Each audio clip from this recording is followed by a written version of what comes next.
Hello વિદ્યાર્થી મિત્રો, good morning. કેમ છો? મજામાં ને? વિદ્યાર્થી મિત્રો, ધોરણ 10 સામાજિક વિજ્ઞાનની અંદર આજે આપણે પ્રકરણ 13 ઉત્પાદન ઉદ્યોગોની વાત કરીશું. આ પહેલા આપણે ભૂગોળની અંદર શું ભણ્યા છે એની થોડીક આપણે પ્રસ્તાવિક વાત કરીએ તો ભૂગોળની અંદર આપણે આ ધોરણ 10 ના સામાજિક વિજ્ઞાનમાં કુદરતી સંસાધનો વિશે વાત કરી. પ્રકરણ 8 ની અંદર તમે કુદરતી સંસાધન એટલે શું ને કુદરતી સંસાધનમાં કયા કયા સંસાધનોનો સમાવેશ થાય છે તે ભણ્યા. ત્યાર પછી કુદરતી સંસાધન તરીકે જંગલ વન એક સંસાધન છે. કારણ તો કે સંસાધન એટલે શું તો કે આપણને ઉપયોગમાં આવતી કોઈ પણ કુદરતી કે પ્રાકૃતિક કે માનવ સર્જિત ચીજ વસ્તુને આપણે સંસાધન કહીએ છીએ. તો એવા સંસાધનોમાં કુદરત પાસેથી આપણને જે મળે છે તેને આપણે કુદરતી સંસાધન કહીએ છીએ. અને કુદરતી સંસાધનનો ઉપયોગ કરી અને માનવ વપરાશમાં લઈ શકે તેવી ચીજ વસ્તુ બનાવવાની પ્રક્રિયાને આપણે ઉદ્યોગ તરીકે ઓળખીએ છીએ.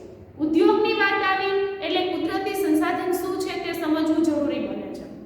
આપણે આગળ ભણી ગયા છે કે કુદરત આપણને જે કંઈ આપે છે તે દરેક ચીજ વસ્તુ, પછી તે ભૂમિ હોય, જળ હોય કે હવા પાણી હોય કે પછી કૃષિ દ્વારા ઉત્પાદિત થતો કૃષિ પાક છે કે જંગલ અને જંગલના સજીવો, આ બધી જ સંપત્તિ કુદરતી છે, કુદરત પાસેથી આપણને મળે છે અને તેનો ઉપયોગ આપણે આપણા રોજિંદા જીવનની અંદર આપણા જીવનની સગવડતાઓ માટે કરતા હોઈએ છીએ.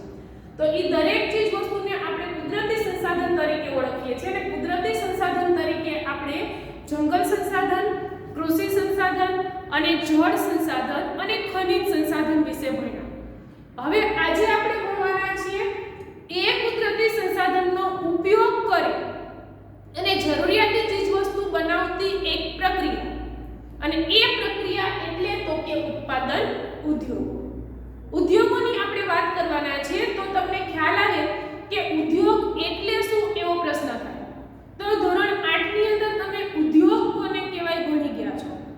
ઉત્પાદન ઉદ્યોગો, નિર્માણ ઉદ્યોગો, આ કે ઉત્પાદન એકમો, આવા અલગ અલગ નામથી આપણે ઉદ્યોગોને ઓળખતા હોઈએ છીએ. પણ ટૂંકમાં કહીએ તો ઉદ્યોગ કોને કહેશું, ઔદ્યોગિક ક્રાંતિ શું છે, ઔદ્યોગિક ક્રાંતિની ભારત ઉપર શું અસર થઈ, અથવા તો ઉદ્યોગોનું મહત્વ શું રહેલું છે, ઉદ્યોગો શા માટે જરૂરી છે અને ઉદ્યોગોનું મહત્વ ભારતની અંદર શું છે, અને છેવટે આપણે ઉદ્યોગોનું વર્ગીકરણ કરવાના છે. ઔદ્યોગિક વર્ગીકરણ કઈ રીતે થયેલું છે, ઉદ્યોગોના પ્રકાર કેટલા છે, કયા કયા, અને એ પ્રકારો શેના આધારે ભણ્યા છે. આ વિડિયોની અંદર આપણે આટલા મુદ્દાઓનો અભ્યાસ કરીશું. સૌથી પહેલી વાત કરીએ તો ઉદ્યોગ એટલે શું એની વિભાવના સમજતા પહેલા ભારતની અંદર ઉદ્યોગની શરૂઆત ક્યારે થઈ એની વાત કરીએ તો ઔદ્યોગિક દ્રષ્ટિએ આજ કરતા પ્રાચીન ભારત આગળ પડતું હતું. આપણે પ્રકરણ 5 ની અંદર વિજ્ઞાન અને ટેકનોલોજીનો વારસો ભણ્યા. તો એ વારસાની અંદર મેં તમને સમજાવેલું હતું કે પ્રાચીન ભારત પાસે વિજ્ઞાન અને એ વિજ્ઞાનના આધારે વ્યવહારુ જીવનમાં ઉપયોગ કરવા માટેનું વ્યવહારુ જ્ઞાન એટલે કે ટેકનોલોજી હતી. પરિણામ સ્વરૂપે જ પ્રાચીન ભારત ધાતુ વિદ્યામાં, રસાયણ વિદ્યામાં, માટી કલાની અંદર કે ચિત્રકલાની અંદર એમ વિભિન્ન કલાઓમાં આગળ પડતું સ્થાન ધરાવતું હતું. અને એટલા માટે જ પ્રાચીન ભારતની અંદર અનેક વિદેશી પ્રજાઓનું આગમન થયું. આપણે એ પણ જાણીએ છીએ કે 18મી સદી સુધી, કઈ સદી તો કે 18મી સદી સુધી ભારતની વિભિન્ન ચીજ વસ્તુઓ, પછી તેમાં ઔદ્યોગિક ઉત્પાદન દ્વારા ઉત્પાદિત કરેલી ચીજ વસ્તુઓની વાત કરીએ તો રેશમી કાપડ, મલમલનું કાપડ, સુતરાઉ કાપડ, ઉપરાંત ભારતમાં બનાવેલા આભૂષણો, માટીના વાસણો કે ધાતુના વાસણો વગેરે ચીજ વસ્તુઓની માંગ દુનિયાના અનેક દેશોમાં હતી. તો એ વસ્તુ એ સાબિત કરે છે કે ભારતની અંદર કે પ્રાચીન સમયની અંદર ભારત ઔદ્યોગિક દ્રષ્ટિએ કેટલું આગળ હતું. તો ઔદ્યોગિક દ્રષ્ટિએ પ્રાચીન ભારત ખૂબ જ આગળ હતું. પણ ભારતમાં ઔદ્યોગિક વિકાસનો સૂર્યાસ્ત ક્યારે થયો તો એ કેવું હોય તો અંગ્રેજોના આગમન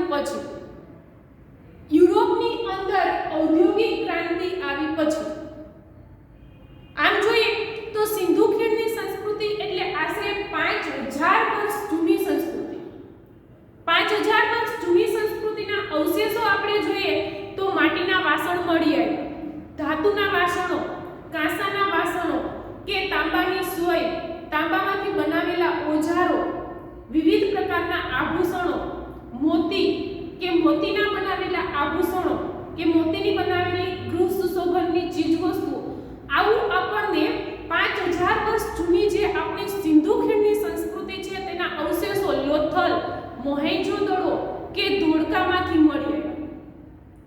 અને એ બધા અવશેષો એ વાતની સાક્ષી પૂરે છે કે સિંધુ ખીણની સંસ્કૃતિના સમયમાં પણ એટલે કે આજથી 5000 વર્ષ પૂર્વે પણ ભારતની અંદર ઉદ્યોગો હતા.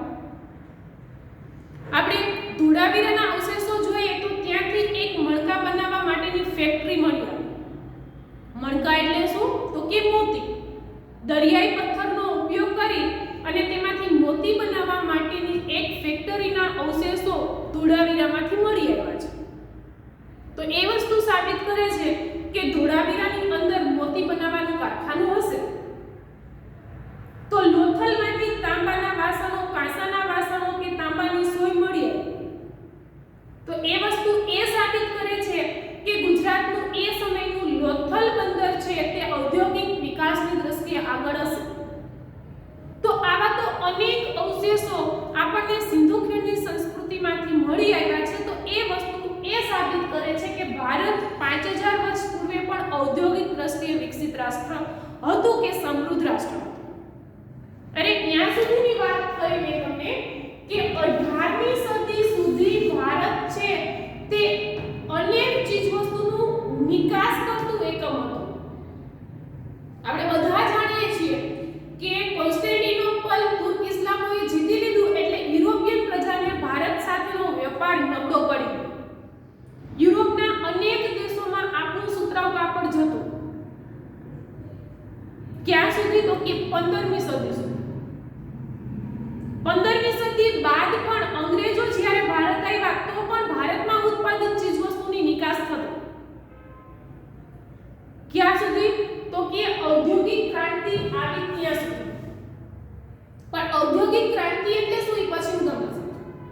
તો એ વસ્તુ એ સાબિત કરે છે કે 1750 એટલે 18મી સદીનો મધ્ય ભાગ. 18મી સદી સુધી આપણા દેશની ઉત્પાદિત ચીજવસ્તુ યુરોપના અનેક દેશોમાં જતી હતી. પણ 18મી સદી પછી જ ભારતનો ઔદ્યોગિક વિકાસ નબળો પડ્યો. ભારતના ગૃહ ઉદ્યોગો, ભારતના લઘુ ઉદ્યોગો, ભારતના સુતરાઉ કાપડ ઉદ્યોગો અને ભારતના કલા કસબીઓ છે તે બેકાર બન્યા. આવું શા માટે થયું? તો કે વિશ્વની અંદર આવેલી ઔદ્યોગિક ક્રાંતિના કારણે. એટલે ઉદ્યોગો, પહેલા તો આપણે એ જોઈએ કે ઉદ્યોગો એટલે શું?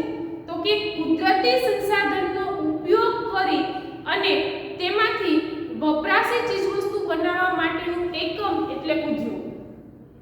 દાખલા તરીકે આ ચોક છે. ચોક માટીમાંથી બન્યો છે, આપણે બધા જાણીએ છીએ. પણ એ માટીનો ટીંગો સીધો જ આપણે બોર્ડ ઉપર લખવા માટે ઉપયોગમાં નથી લઈ શકતા. તો ચોકને શું કર્યું? તો કે ચૂનાનો ખડક કે અન્ય કોઈ એવી માટીનો ઉપયોગ કરી, માટી કુદરતી સંસાધન છે, કુદરત પાસેથી મળેલી પેદાશ છે. આ માટી અને એ માટીની અંદર અમુક પ્રકારના કેમિકલ્સ ઉમેરી અને એમાંથી સ્લેટ કે બોર્ડ ઉપર લખવા માટેનું એક સાધન બનાવ્યું. તો એને આપણે ચોક કહીએ છીએ. વાસ્તવમાં તો આ માટીનો ટુકડો જ છે, પણ એને સીધો જ ઉપયોગમાં ન લઈ શકાય એટલે એને ઉપયોગમાં લેવા માટે એની ઉપર પ્રોસેસ થઈ કારખાનાની અંદર. તો માટી ઉપર પ્રોસેસ કરી અને બોર્ડમાં લખી શકાય કે સ્લેટમાં લખી શકાય તેવી પ્રકારનું એક સાધન બનાવ્યું. તો એ બનાવનારું એકમ એટલે ઉદ્યોગ. એકદમ સિમ્પલ એક્ઝામ્પલ આપણે લઈએ તો આપણે બધા જ ફ્લોરમાં ટાઇલ્સ લગાવીએ છીએ. આપણો મોરબીનો સિરામિક ઉદ્યોગ. આપણી મોરબીનો સિરામિક ઉદ્યોગ ધંધોકાર ચાલે છે. એમાંથી સેનેટરી, કોંક્રીટ કે ફ્લોર ઉપર લગાવવા માટેની ટાઇલ્સ આવી અનેક ચીજવસ્તુ આપણે બનાવીએ છીએ. પણ એમાં વપરાતું રો મટીરીયલ્સ કુદરતી સંસાધન છે. રાજસ્થાનથી માટી આવતી હોય, થાનગઢથી માટી આવતી હોય, પણ એ માટી છે શું? તો કે કુદરત પાસેથી મળતું એક સંસાધન. એ કુદરતી સંસાધન ઉપર પ્રોસેસ કરી મિનરલની અંદર માટી જાય, એમાં અમુક પ્રકારના અમુક કેમિકલ્સ ઉમેરવામાં આવે, ધાતુમય ખનિજો ઉમેરવામાં ફેરવવામાં આવે અને પછી તેને આકાર આપી અને સેનેટરી વેર્સ કે ટાઇલ્સ બનાવવામાં. તો એ આખી જે પ્રોસેસ કરતી પ્રક્રિયા છે કે એ પ્રોસેસ જ્યાં થાય છે તે એકમને આપણે ઉદ્યોગ તરીકે ઓળખીએ છીએ. કપાસનો સીધો જ આપણે પોશાક તરીકે ઉપયોગ નથી કરી શકતા. કપાસ એક કૃષિ પેદાશ છે. કપાસ કુદરતે આપણને આપ્યો, પણ એ કપાસમાંથી કપાસિયા છૂટા પાડવા, રૂના રેસા તૈયાર કરવા, રેસાને ઊભા અને આડા વણવા અને એમાંથી એક કાપડ તૈયાર કરવું ને એ કાપડને સ્ટીચ કરી અને વસ્ત્રો બનાવવા, પછી તે વસ્ત્રોનો ઉપયોગ આપણે પોશાક તરીકે કરીએ છીએ. તો કપાસમાંથી કપાસિયા છૂટા પાડવાની પ્રક્રિયાથી શરૂ કરીને વસ્ત્રો બને, રેડીમેડ કપડાં બને ત્યાં સુધીની તમામ પ્રક્રિયાઓને ઉદ્યોગ કહેવાય. એટલે આવા ઉદ્યોગો તો આપણા દેશની અંદર પ્રાચીન સમયમાં પણ હતા, પણ ત્યારે પરંપરાગત ઢબના ઉદ્યોગો હતા. એની જે કંઈ પ્રક્રિયાઓ હતી કે યંત્રો હતા તે મોટા ભાગે માનવ સંચાલિત હતા. પણ જેમ જેમ શોધખોળો થતી ગઈ, જેમ જેમ નવી ટેકનિક આવતી ગઈ, તેમ તેમ યંત્રોની અંદર પરિવર્તન આવતું ગયું અને નવી ઢબના કે નવા ઉદ્યોગોનો વિકાસ થતો ગયો. ઔદ્યોગિક ક્રાંતિ એટલે શું? તો કે તમે 9મા ધોરણની અંદર પણ ભણી ચૂક્યા છો. હરિયાળી ક્રાંતિ, ઔદ્યોગિક ક્રાંતિ, શ્વેત ક્રાંતિ, કૃષ્ણ ક્રાંતિ, આવી અનેક ક્રાંતિઓ વિશે વાત આપણે ધોરણ 9માં કરી. હરિયાળી ક્રાંતિ શું છે? તો કે કૃષિ ક્ષેત્રે ઉત્પાદન વધ્યું, તે હરિયાળી ક્રાંતિ છે. શ્વેત ક્રાંતિ શું છે? તો કે પશુપાલન ઉદ્યોગની અંદર દૂધ ઉત્પાદન વધ્યું, તે શ્વેત ક્રાંતિ છે. કૃષ્ણ ક્રાંતિ શું છે? તો કે કૃષ્ણ ક્રાંતિ એટલે ખનિજોનું ઉત્પાદન વધ્યું, તે કૃષ્ણ ક્રાંતિ છે. આપણે વાત કરવાની છે ઔદ્યોગિક ક્રાંતિ. ઔદ્યોગિક ક્રાંતિ ઈસવીસન 1750માં યુરોપની અંદર આવી. યુરોપ એક ખંડ છે. યુરોપની અંદર યુરોપિયન દેશ જેમ કે પોર્ટુગલ છે, ઇંગ્લેન્ડ છે, આવા યુરોપિયન, જર્મની, જાપાન છે, એ દેશોની અંદર 1750માં કોલસાની શોધ થઈ. કોલસો શોધાતા કોલસાની ઉર્જાનો ઉપયોગ કરી અને ચાલતા અનેક યંત્રો શોધાયા અને એ યંત્રો માનવ સંચાલિત યંત્રો કરતા ઝડપી હતા. પરિણામ સ્વરૂપે ઇંગ્લેન્ડ જેવા દેશોની અંદર કુદરતી સંસાધનનો ઉપયોગ કરી અને ચીજવસ્તુ બનાવવા માટેના નવા નવા યંત્રોની શોધ થઈ અને એ ઔદ્યોગિક ક્રાંતિનો સમયગાળો હતો 1750 થી 1850, એક સૈકાનો એટલે કે 100 વર્ષનો. અને એ 100 વર્ષ દરમિયાન ભારત ગુલામ હતું. આપણે બધા જાણીએ છીએ કે 1750 ની અંદર ભારતમાં અંગ્રેજો વેપારી બનીને આવી ચૂક્યા હતા. હવે ઇંગ્લેન્ડ અને ફ્રેન્ચ જેવા દેશોની અંદર ઔદ્યોગિક ક્રાંતિ આવી એટલે નવા નવા કારખાના સ્થપાયા. ઔદ્યોગિક ક્રાંતિ સર્વપ્રથમ કાપડ ઉદ્યોગમાં આવી. ઇંગ્લેન્ડ, ફ્રેન્ચ કે પોર્ટુગલ જેવા દેશોની અંદર અનેક કાપડ ઉદ્યોગોની સ્થાપના થઈ. પણ એ દેશો પાસે ઉત્પાદન કરી શકાય તે માટે ઊર્જા હતી, યાની કે કોલસો હતો. પણ સુતરાઉ કાપડનું ઉત્પાદન કરવા માટે કાચા માલની જરૂર પડે, તે કાચો માલ એટલે કે કપાસ હતો. તો એ સમયગાળા દરમિયાન ફ્રેન્ચ, પોર્ટુગલ કે ઇંગ્લેન્ડ જેવા દેશો ભારત ઉપર વેપાર કરતા હતા અને એમણે ભારતમાંથી કાચા માલ તરીકે કપાસ જેવી ચીજવસ્તુ, પછી કપાસ, ગળી, રેશમ, કાચું રેશમ, આવી અનેક ચીજવસ્તુ રો મટીરીયલ તરીકે ઉપયોગમાં લેવાતી એ કાચો માલ ભારતમાંથી ઇંગ્લેન્ડ પહોંચાડ્યો અને ઇંગ્લેન્ડમાં કાચા માલનો ઉપયોગ કરી અને તૈયાર ચીજવસ્તુ બનાવવામાં આવી. એની એ જ વસ્તુ ભારતની અંદર મોંઘી દાટ કિંમતે વેચવામાં આવી અને આ 100 વર્ષ દરમિયાન ભારત ગુલામ હોવાને કારણે સારો એવો ઔદ્યોગિક ક્રાંતિનો લાભ ન લઈ શક્યો અને ભારત ઔદ્યોગિક વિકાસ ન સાધી શક્યો. ભારતના રો મટીરિયલ્સના બળ ઉપર યુરોપિયન દેશોએ ઔદ્યોગિક ક્ષેત્રે ખૂબ જ સારો એવો વિકાસ સાધ્યો અને એ 100 વર્ષના સમયગાળાને ઔદ્યોગિક ક્રાંતિ તરીકે ઓળખવામાં આવે છે. અને એ 100 વર્ષ દરમિયાન ભારત ઉપર તેની શું અસર થઈ તો કે ઇંગ્લેન્ડની અંદર યુરોપની અંદર આવેલી ઔદ્યોગિક ક્રાંતિના પરિણામે ભારતના ઔદ્યોગિક તંત્ર ઉપર ખૂબ જ માઠી અસર થઈ. કારણ તો કે ભારત ગુલામ હતો, ભારત ઉપર બ્રિટિશરોનું શાસન હતું, ભારતમાંથી રો મટીરિયલ્સ ઇંગ્લેન્ડ પહોંચી જતું એટલે ભારતના ઉદ્યોગપતિઓને તે સમયે હતા રણછોડભાઈ રેડિયાવાલા કાપડ ઉદ્યોગમાં જાણીતા એવા ઉદ્યોગપતિ હતા. જમશેદજી તાતા લોક અયસ્ક ઉદ્યોગમાં જાણીતા એવું સ્થાન ધરાવતા હતા. એ સમયે પણ ભારતની અંદર સાહસિક ઉદ્યોગપતિઓ હતા પણ તે ઉદ્યોગપતિઓને રો મટીરિયલ્સ પૂરતા પ્રમાણમાં મળતું નહોતું. ભારતના લઘુ ઉદ્યોગોને પણ કાચો માલ પૂરતા પ્રમાણમાં નહોતો મળતો.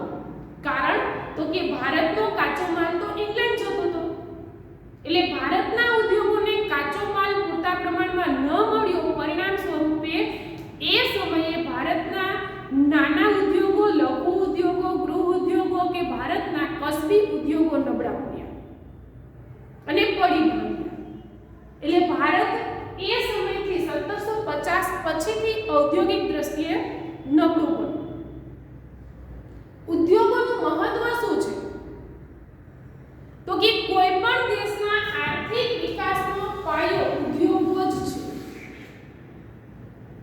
આપણે યુએસએ, અમેરિકા, રશિયા, જાપાન, દક્ષિણ કોરિયા આ બધા જ વિકસિત રાષ્ટ્રોની વાત કરીએ તો તે વિકસિત રાષ્ટ્રનો મૂળ પાયો શું છે તો કે એ દેશોના ઉદ્યોગો. કોઈ પણ દેશ ગમે તેટલું કુદરતી સંસાધનનું ઉત્પાદન કરતો હશે પણ એ દેશ એ કુદરતી સંસાધનનો ઉપયોગ કરી અને વપરાશી ચીજવસ્તુ નહીં બનાવી શકતો હોય તો તે દેશને વપરાશી ચીજવસ્તુનો આધાર અન્ય દેશ ઉપર રાખવો પડશે. પરિણામ સ્વરૂપે કાચા માલના ઓછા મૂલ્યથી એને ઊંચી કિંમત ચૂકવી અને વપરાશી ચીજવસ્તુ ખરીદવી પડે છે. પરિણામ સ્વરૂપે તે ઔદ્યોગિક દ્રષ્ટિએ અને આર્થિક દ્રષ્ટિએ નબળો રહે છે. એટલે ગમે તે દેશના આર્થિક વિકાસની અંદર કોઈ પણ દેશના અર્થતંત્ર માટે ઉદ્યોગો કરોડરજ્જુ સમાન છે. જે દેશના ઉદ્યોગો ખૂબ જ વિકસિત તે દેશ ખૂબ જ વિકસિત હોય છે. દાખલા તરીકે મેં તમને વાત કરી એ યુએસએ છે કે જાપાન, રશિયા કે દક્ષિણ કોરિયા આ બધા દેશો વિકસિત દેશો છે. તેનો મૂળ પાયો શું છે તો કે તે દેશોના ઉદ્યોગો. ચીન આપણી પાછળ સ્વતંત્ર થયું છતાં પણ ઔદ્યોગિક દ્રષ્ટિએ આજે ભારતથી આગળ છે. આર્થિક વિકાસની દ્રષ્ટિએ ચીન આજે ભારતથી આગળ છે. કારણ તો કે ચીનમાં ઉત્પાદિત થતી ચીજવસ્તુ, ચીનના ઉત્પાદન ઉદ્યોગો. એટલે ભારતથી પણ વધુ માનવ વસ્તી ચીનની અંદર છે.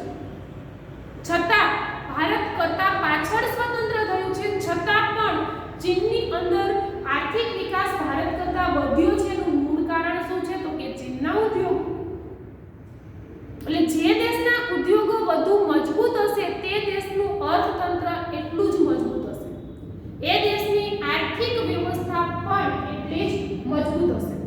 ભારતના ઉદ્યોગોની વાત કરીએ તો આજે આપણા દેશની કુલ આવકનો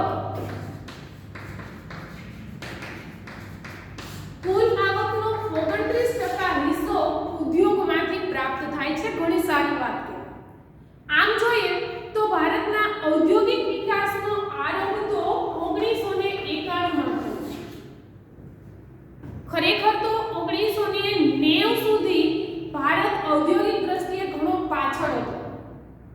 પણ 1991 માં આગળ આપણે ભણી ગયા આગળના કોર્સની અંદર નવી ઔદ્યોગિક નીતિ અમલમાં આવી જેમાં ખાનગીકરણ, ઉદારીકરણ અને વૈશ્વિકીકરણ 16મા પાઠમાં ભણ્યા જો યાદ હોય તો.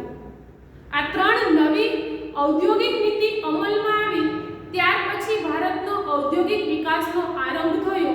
આમ છતાં પ્રાચીન સમયની અંદર કે અંગ્રેજોના શાસનકાળ દરમિયાન ભારતની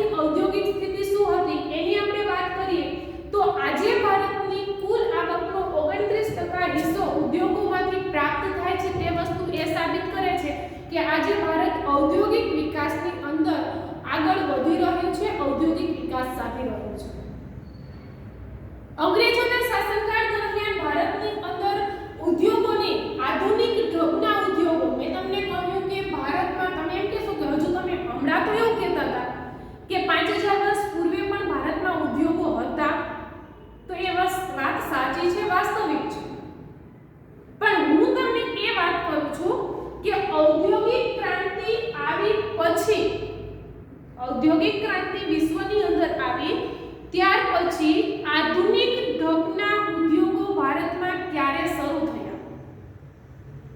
તો કે ઔદ્યોગિક ક્રાંતિનો સમય પૂર્ણ થઈ ગયા પછી. જો ઔદ્યોગિક ક્રાંતિ ક્યાં સુધી હતી? તો કે 1750 થી 1850.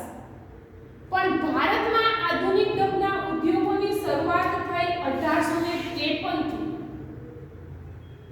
ઔદ્યોગિક ક્રાંતિનો સમયગાળો પૂર્ણ થઈ ગયા પછી ભારતની અંદર આધુનિક ઢબનું પહેલું જ કારખાનું શરૂ થયું લોહ ગાળણ, એટલે કે લોખંડને ગાળવા.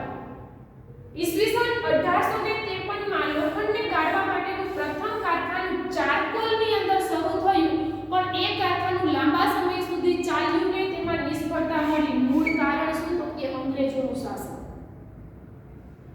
એના બીજા જ વર્ષે ભારતની અંદર પ્રથમ સુતરાઉ કાપડ ઉદ્યોગ, સુતરાઉ કાપડ આપણે 5000 વર્ષ પહેલા બનાવતા હતા, પણ આધુનિક ઢબનો સુતરાઉ કાપડ ઉદ્યોગ 1854 ની અંદર મુંબઈમાં શરૂ. સુતરાઉ કાપડ ઉદ્યોગની અંદર આપણને બહુ નિષ્ફળતા નહોતી મળી. ત્યાર પછીની વાત કરીએ તો 1855 ની અંદર પ્રથમ શણ કાપડ ઉદ્યોગ શરૂ થયો કોલકાતામાં રીસરા ખાતે.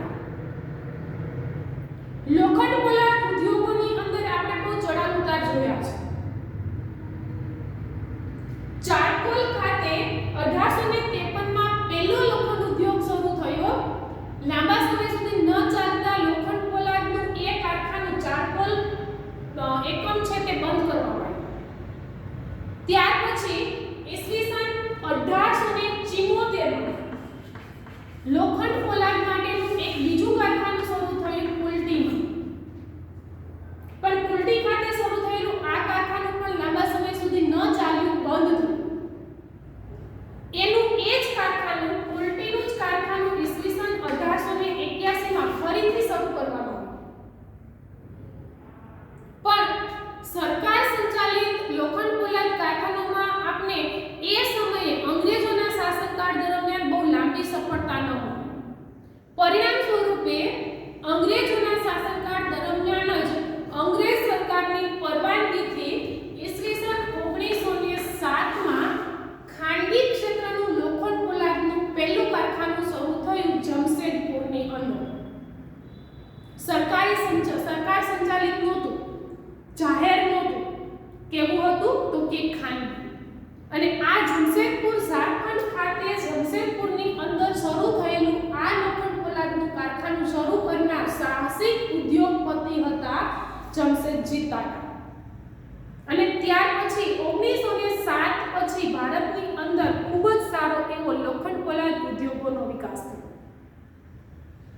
અંગ્રેજોના શાસનકાળ પછી ઈસવીસન 1991 બાદ જ્યારે ભારતમાં ખાનગીકરણ અને ઉદારીકરણ આવ્યું, પછીથી ભારતનો ઔદ્યોગિક વિકાસ ખૂબ જ આગળ વધ્યો છે. હવે આપણે વાત કરીએ ઉદ્યોગોનું વર્ગીકરણ. ધોરણ 8 અને 9 ની અંદર તમે અલગ અલગ પ્રકારના ઉદ્યોગો વિશે ભણ્યા.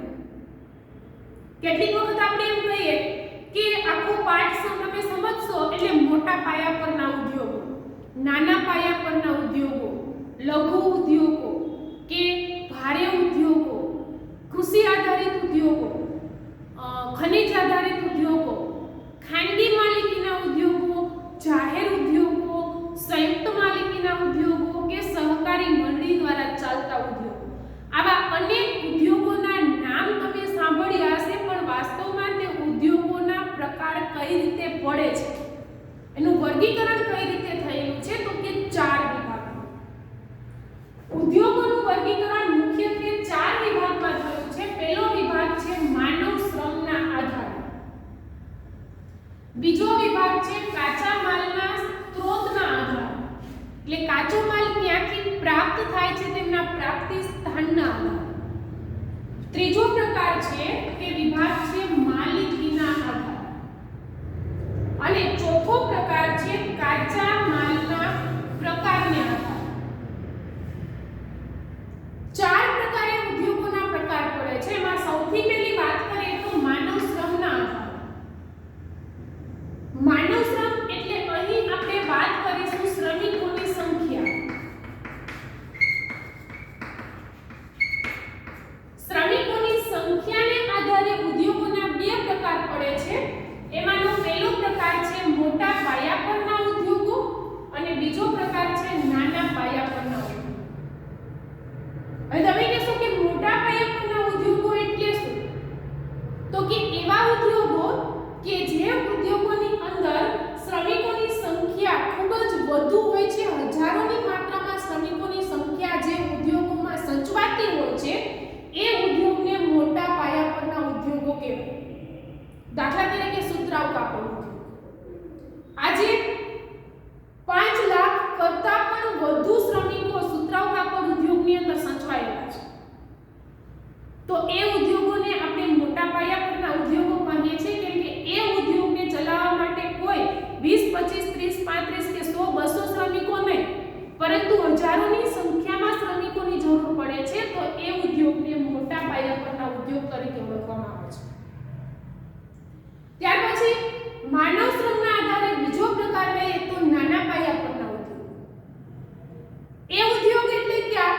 તો કે જે ઉદ્યોગોની અંદર શ્રમિકોની સંખ્યા ઓછી હોય છે, જેમાં 100, 200 કે 500 સુધી શ્રમિકો સચવાયેલા હોય છે, એવા પ્રકારના ઉદ્યોગોને નાના પાયા પરના ઉદ્યોગ કહે છે.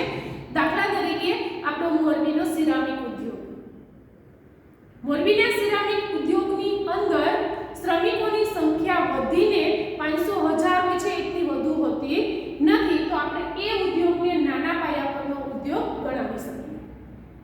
ત્યાર પછી ઉદ્યોગનો બીજો વિભાગ લઈએ તો કાચા માલના સ્ત્રોતને આધારે એટલે કે કાચા માલના પ્રાપ્તિ સ્થાનને આધારે.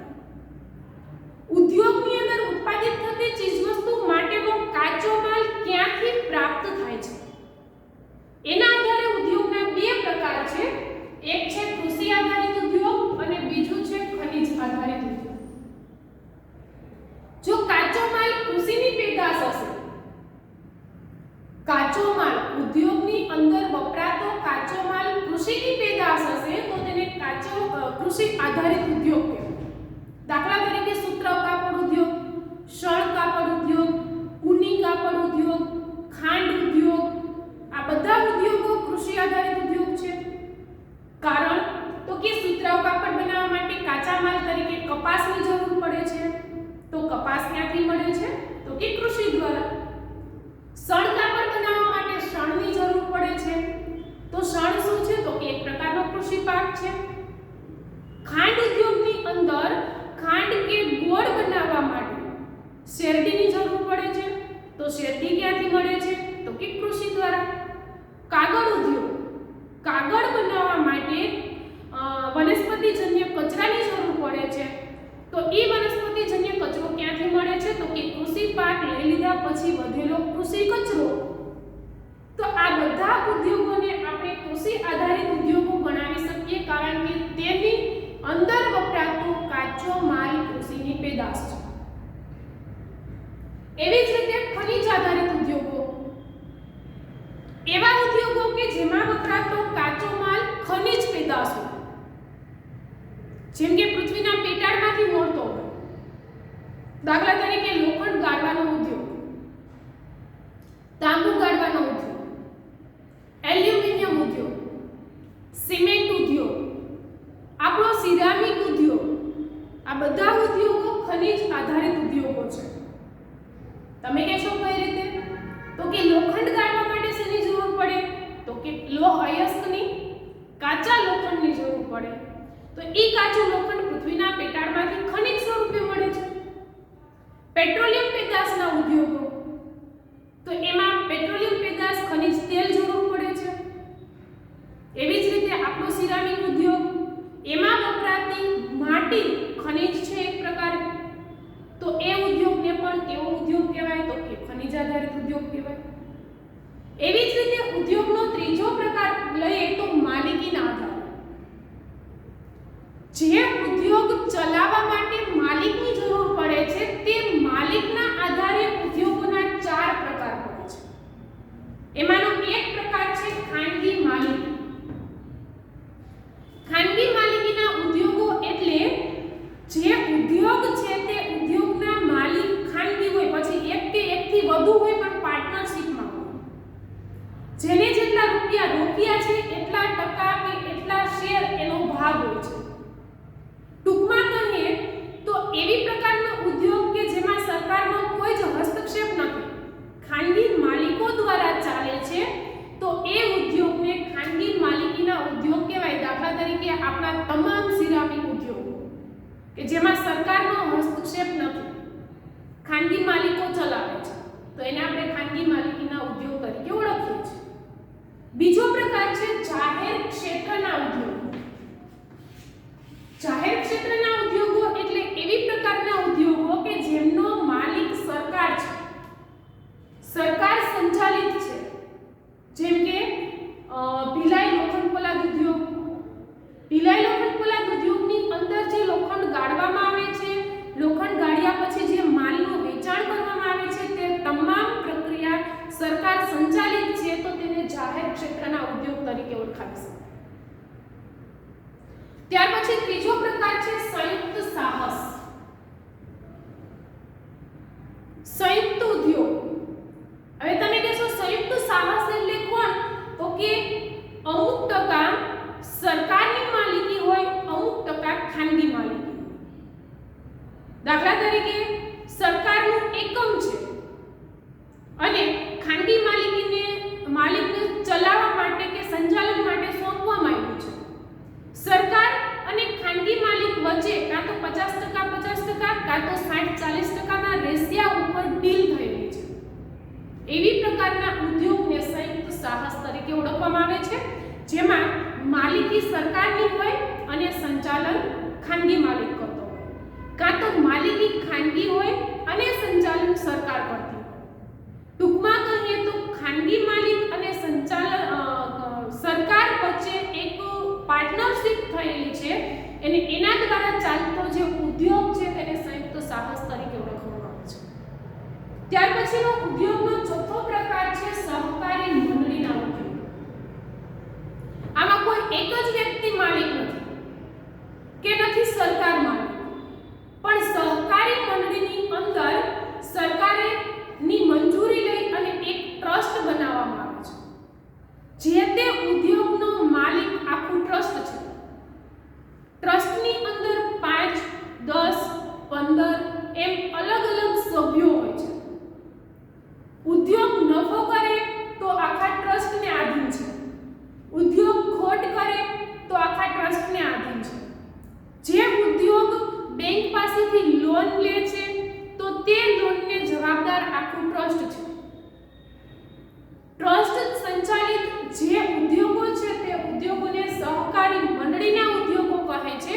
સહકારી મંડળીના ઉદ્યોગને સરકાર દ્વારા ખૂબ જ મોટા પાયા ઉપર પ્રોત્સાહન આપવામાં આવે છે અને સરકારના પ્રોત્સાહનથી ચાલતા આ ઉદ્યોગમાં અમુક બાબતોના નિર્ણય સરકાર પણ લેતી હોય છે. જેમ કે ચીજવસ્તુનું વેચાણ કઈ જગ્યાએ અને કેટલી કિંમતે કરવું. દાખલા તરીકે ગણદેવી, બારડોલી સાઈડ જે ખાંડની મિલો છે એમાંની મોટાભાગની ખાંડની મિલો સહકારી મંડળીથી ચાલે છે. એવો જ એક ગૃહ ઉદ્યોગ છે લિજ્જત પાપડ ઉદ્યોગ. તો લિજ્જત પાપડ ઉદ્યોગ પણ સાહેલી મંડળ દ્વારા ચાલતો એક ઉદ્યોગ છે જે સહકારી મંડળીનો ઉદ્યોગ કહેવાય. ઘણી બધી હસ્તકલાના ઉદ્યોગો જેમ કે ડાંગ બાજુ આપણે જઈએ તો વાંસના લાકડાનો ઉપયોગ કરી અને ગૃહ શોભનની ચીજવસ્તુ બનાવી કે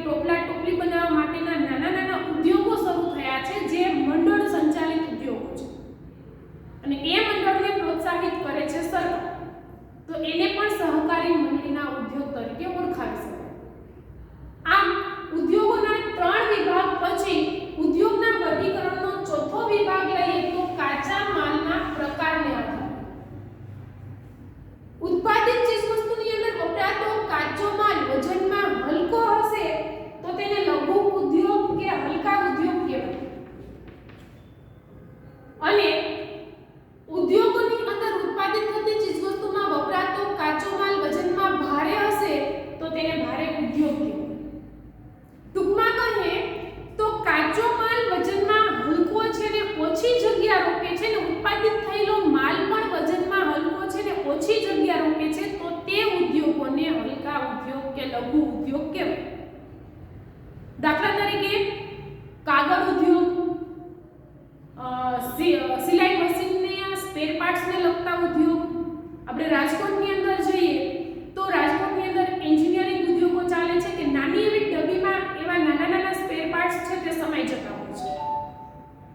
તો એ ઓછી જગ્યા રાખે છે, વજનમાં હલકા છે, તો તેને લઘુ ઉદ્યોગો કહેવાય. પણ ભારે ઉદ્યોગ એટલે શું? તો કે વપરાતો કાચો માલ વજનમાં ભારે છે અને ખૂબ જ વધુ જગ્યા રોકે છે. ઓટોમોબાઈલ્સ ઉદ્યોગો છે, કાર બાઇકના ઉદ્યોગો છે, લોખંડ પોલાદ ઉદ્યોગો છે. આ બધા ઉદ્યોગમાં વપરાતો કાચો માલ વજનમાં ભારે છે અને જગ્યા પણ વધુ રોકે છે, અને એમાંથી ઉત્પાદિત થતી વસ્તુ પણ વજનમાં ભારે છે અને વધુ જગ્યા રોકે છે. તો એવી પ્રકારના ઉદ્યોગોને આપણે ભારે ઉદ્યોગ તરીકે ઓળખાવીએ છીએ. આમ ઉદ્યોગના સામાન્ય પ્રકારો અનેક છે, પરંતુ ઉદ્યોગના પ્રકારોની આપણે વાત કરીએ તો નાના પાયા પરના ઉદ્યોગો, મોટા પાયા પરના ઉદ્યોગો, ભારે ઉદ્યોગો, લઘુ ઉદ્યોગો, કૃષિ આધારિત ઉદ્યોગો, ખનિજ આધારિત ઉદ્યોગો, ખાનગી માલિકીના જાહેર ક્ષેત્રના ઉદ્યોગો, સંયુક્ત ઉદ્યોગો કે સહકારી મંડળીના ઉદ્યોગો. અનેક પ્રકારના ઉદ્યોગો છે, પણ આપણે પ્રકરણ 13 ની અંદર આ મુખ્ય બે પ્રકારના ઉદ્યોગોની વાત કરવાના છે. કયા બે પ્રકારના ઉદ્યોગો? તો કે કૃષિ આધારિત ઉદ્યોગો અને ખનિજ આધારિત ઉદ્યોગો. કૃષિ આધારિત ઉદ્યોગોની અંદર આપણે 5 પ્રકારના કાપડ ઉદ્યોગો, કાગળ ઉદ્યોગ અને ખાંડ ઉદ્યોગની વાત કરીશું. ખનિજ આધારિત ઉદ્યોગોમાં આપણે ધાતુ ગાળવાના ઉદ્યોગો અને સિમેન્ટ ઉદ્યોગોની વાત કરીશું.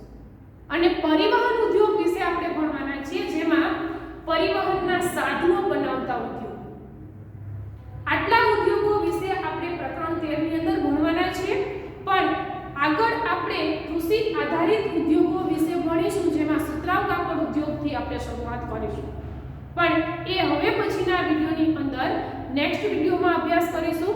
ત્યાં સુધી તમને આપેલું હોમવર્ક છે તે તમારે ચાલુ રાખવાનું છે આજની તારીખમાં જ, કે તમને લગભગ ગઈકાલે જ મળી ગયું હશે પ્રકરણ 5 નું આપણું જે હોમવર્ક છે તે. એ હોમવર્ક પાકી બુકમાં લખવાનું છે. પાકી બુકની અંદર જે તમને લખવા માટે આપવામાં આવે છે તે ઝડપથી લખજો, પરીક્ષાની સારી એવી તૈયારી કરજો, અને નેક્સ્ટ ટાઈમ આપણે જે વિડિયો લેશું તે વિડિયોની અંદર કૃષિ આધારિત ઉદ્યોગો વિશે અભ્યાસ કરીશું. ત્યાં સુધી બેસ્ટ રીડિંગ અને ખૂબ જ મન લગાવીને અભ્યાસ કરો તેવી શુભકામના સાથે આપણે આજના અભ્યાસને અહીં વિરામ આપીએ.